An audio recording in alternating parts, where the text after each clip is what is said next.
대나TV 유튜브 구독 신청으로 저희에게 힘이 되어 주십시오.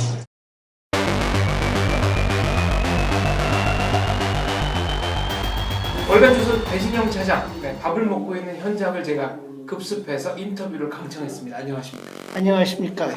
정말 이렇게 막무가내다가 인터뷰를 요청하는 사람은 처음 봅니다. 원래 배나TV의 특징이 길거리 중계입니다. 그냥 무조건 들이댄다.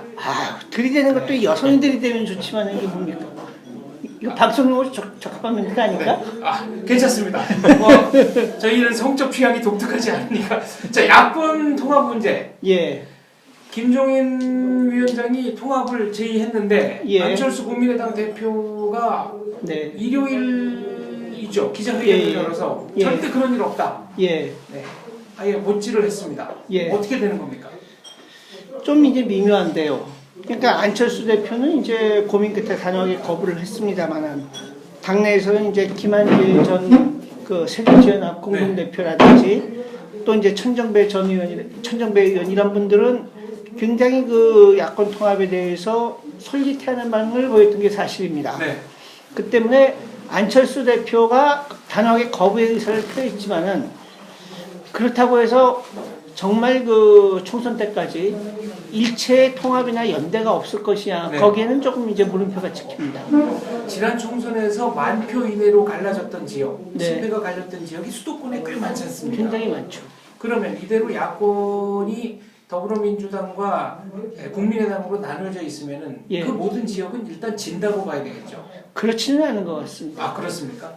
우선 그 국회의원 선거라고 하는 거는 그 지역구별로다가 상당히 인물 싸움이 되는 경우가 많은데 지금 같아서는 이제 더민주당이 상당한 정도로 다 지지율을 갖다 회복을 하고 있고 반면에 이제 국민의당은 지지율이 굉장히 계속 떨어지고 있습니다. 그렇습니다. 초반에 상승세를 이어가지 못하고 있네요. 그런데다가 지금 지지율은 이제 전국적인 지지도를 얘기하는 거지 개별 지역구에서 이제 또 쓸만한 후보들을 발굴해서 내놓을 수 있느냐는 건 전혀 별개 문제거든요.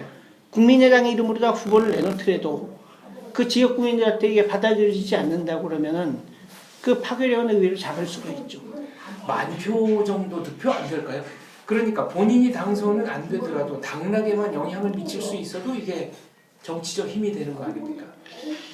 근데 지금 같아서는 그런 곳이 얼마나 있을지 모르겠습니다. 예를 들어서 서울이나 이런 데서 이제 호남 출신들이 많이 사는 지역 같은 데가 있는데 그런 데에서 경쟁력 있는 후보를 내세운다고 그러면 이제 영향력을 발휘할 수 있을지 모르겠습니다. 근데 저는 지금 같아서는 더군다나 지금 뭐 국민의당이 전혀 감동을 주지 못하고 있는데 과연 얼마나 파괴력을 발휘할 수 있을까. 그리고 지금 수도권 말씀을 하셨는데 결국 수도권에서는 통합까지는 아니더라도 케이스 바이 케이스 형태로다가 어떤 일종의 야권 연대는 이루어지지 않을까 그런 생각이 듭니다.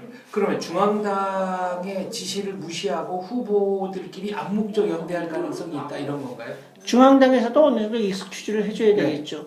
지금 이제 안철수 대표가 이제 당 대표라고는 하지만은 역시 이제 김한길 전 대표라든지 혹은 뭐 천정배 의원이라든지 그 다음에 무엇보다도 호남표를 갖다 잡기 위해서는 그 대거 이제 더민주당에서 탈당해갖고 국민의당으로는 그 옛 동교동기라든지 이런 쪽도 무시할 수가 없을 텐데 그런 쪽에서 수도권에서 연대가 필요하다고 압박을 가한다 그러면은 안철수 대표가 마냥 버티기는 어려울 겁니다.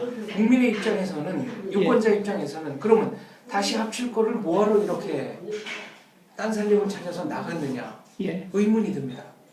뭐 그런 의문이 드는 건 당연하지만 뭐 우리 정치가 이런 게 뭐 어제 오늘 얘기도 아니고 늘상 봐온 거 아니겠습니까?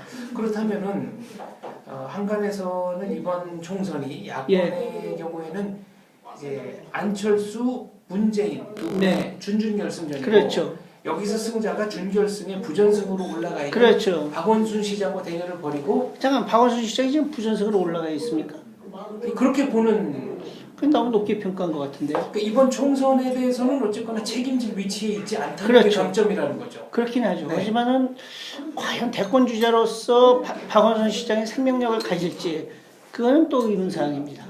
그렇습니다만은 어쨌거나 이번 총선에서는 뭐 박원순 시장이 상처받을 일이 없습니다. 좋죠. 그렇게 하시고 그럼 그래서 안철수 문재인 두 야권 후보가 예. 절대로 물러서지 않을 거다라는 예측이 있습니다.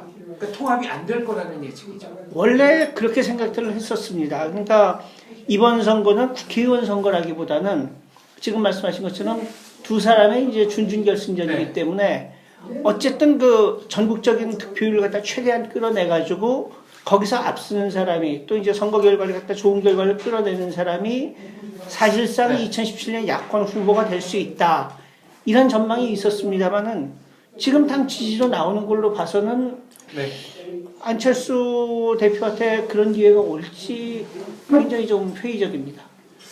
오히려 국민의당의 그 미래 존속 가능성을 좀 낮게 보시는군요. 지금 지지율 보면 더민주당은 벌써 분당 이전에 지지율을 회복을 했는데 지금 뭐 더민주당은 5% 안팎이지 않습니까? 그렇습니다. 국민의당 네. 그렇죠. 이래가지고서 어디 뭐 2017년을 갖다가 기약할 수 있겠습니까? 네, 마무리 질문입니다. 친노 주류 세력과 계속 각을 세우고 있는 더불어민주당의 김종인 네. 비대위원장 예. 어떻게 될 것 같습니다. 저는 뭐 짜고 치는 고스톱이 아닐까 생각을 하고 있는데요. 네. 그러니까 문재인 대표와 김종인 대표가 적절하게 역할 분담을 하고 있는 거라고 생각을 합니다. 그러니까 그 자체도 어떤 거대한 플랜 속에서 움직이는 것이지 돌출 행동이 아니다 이렇게 보시는군요.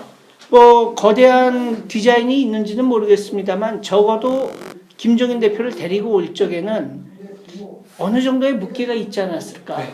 그렇지 않고서는 김종인 대표 한 사람의 카리스마만 가지고선 저렇게 과감하게 밀어붙이기는 이제 쉽지가 않을 거고요. 네.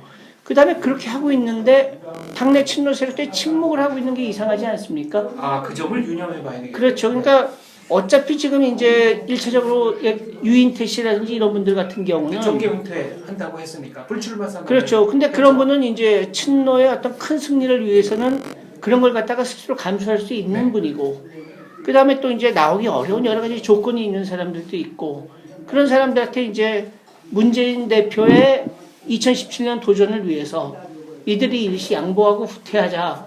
그러면 좀 그걸 받아들일 수 있는 사람들이라고 봅니다. 알겠습니다. 지금까지 월간조선 배진영 차장의 한국정치 예측이었습니다. 감사합니다. 감사합니다.